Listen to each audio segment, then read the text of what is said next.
The online foundations retreat, or cohort group that goes through together, is an opportunity to go much deeper into the practices. These are the foundational practices of Trikamahasiddha Yoga, without which higher attainment is definitely impeded and a long drawn-out affair.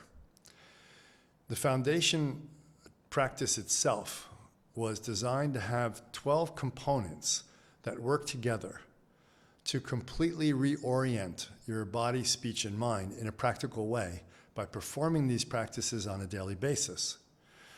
Now, every practice in Tantric Yoga, whether it's from Shaivism, Shaktism, Buddhism, whatever, or Bun, these practices are in 4 levels. There's an outer practice, an inner practice, a secret practice, and a most profound or most secret practice level.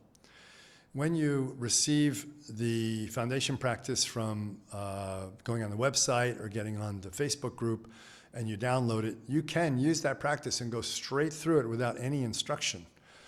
It's a little bit self-explanatory. You can self-guide on it. And the thing is, you want to accumulate the repetitions. But the level of transmission of the practice will either be predominantly the outer level, and some practices go to the inner level where we start working with chakras and channels a little bit. So overall, you're having a practice that is 80% outer, 20% inner.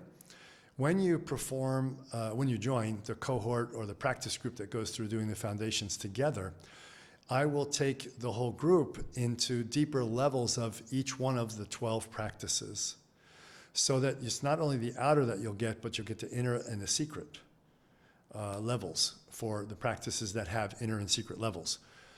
Also, with the ability with doing it together online, we also have the ability for you to ask questions about the proper way you should do this or that. There may be some murky bits of understanding going on about how you do a pronunciation of mantra, let's say, or the exact way the mudra is done and why it's done that way. All the details that really can't be put into the foundation course pre-recorded classes that you get online, because it's just too much volume to do in a course like that. And the beauty of it is that it's customized. You're asking your questions.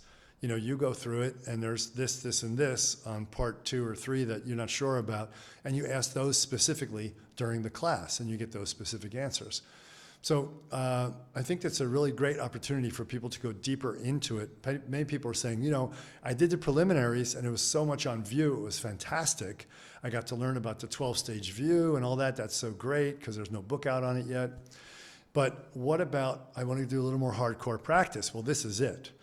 Now, one of the things about foundation training that people don't understand when they're new, coming from, say, studio yoga, or just a Judeo-Christian background, is that the prayers, each of the sections has a very important set of prayers that goes with it.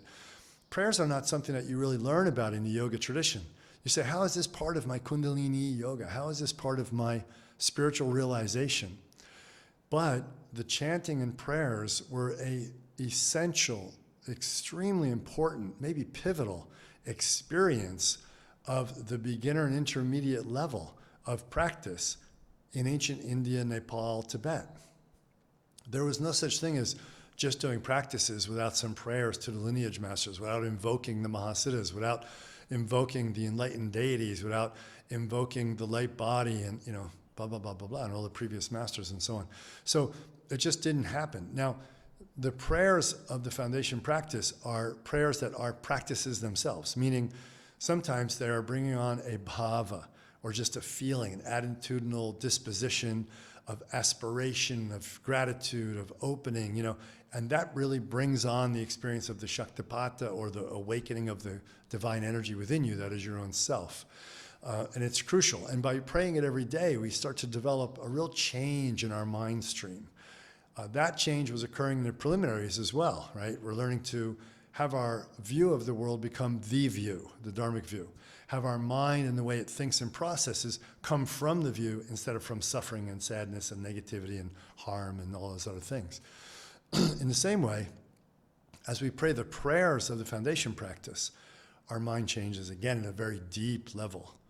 because it's a powerful practice. Now, combined with those prayers are moments during the prayers where we stop, we do visualizations, we do other mantras, we do, channels and chakra, bindu visualizations, deity, mahasiddha visualizations, receiving abhishekams and empowerments, reconnecting to the guru lineage, doing atonement and rectification every day so that we can once again merge our mind with the mind stream of the mahasiddhas. There's a very action-oriented set of practices, but they are embedded within a prayer format. So it makes the prayer more empowered, and then the prayer makes the practice more empowered. And this is great because you'll find yourself, after you perform these practices for 1 or 2 months, driving along in a car and the prayer spontaneously comes up in your mind. You recite it. And it's like a song. It's like a very happy song. It makes you feel good. You're reciting the verses that are the teachings themselves, which are taking you deeper into experiencing the view. And that shows a slow transformation of the mind stream of discursive, suffering, mental stuff to the mind stream of contemplating the principles of reality itself, of nature itself, of your own nature. And staying in that mode all the time is integration practice. So becoming suffused and marinating in the foundation practices via this cohort, which takes you even deeper due to connecting to it in your own way, hearing the questions of others and learning even more, and getting the deeper level of the practices instead of the one that's just presented for free on the Facebook group and the website, really sets up a much better ability for the practitioner to move into the more exalted experience of practice. Now, I'm not saying that I made the outer practices available on the website or on the Facebook group resources because, we wanted to save the good stuff and have people pay for it. This is not the reason. It's because when it's self-guided, you can only go to a certain level. I can't give a lot of inner and secret level teachings of this tradition unless we have some kind of confluent flow back and forth where you can ask questions, where I can see you receiving it, where I can see if maybe you're not getting it quite and I can explain it again or use a different analogy. We have to be able to have more of this one-on-one dynamic that online courses provide for us to be able to go to the next levels, right? So, of course, it's great to share everything online, all the levels right away with a pre-recorded free course, but the possibility for disaster with that, where students not only don't understand what's happening, but could block their understanding and further progress by receiving it at these levels, is very real. So it should be received in its traditional context where we're doing it together, and I'm more than happy to share that way, and I'm looking forward to the very next cohort.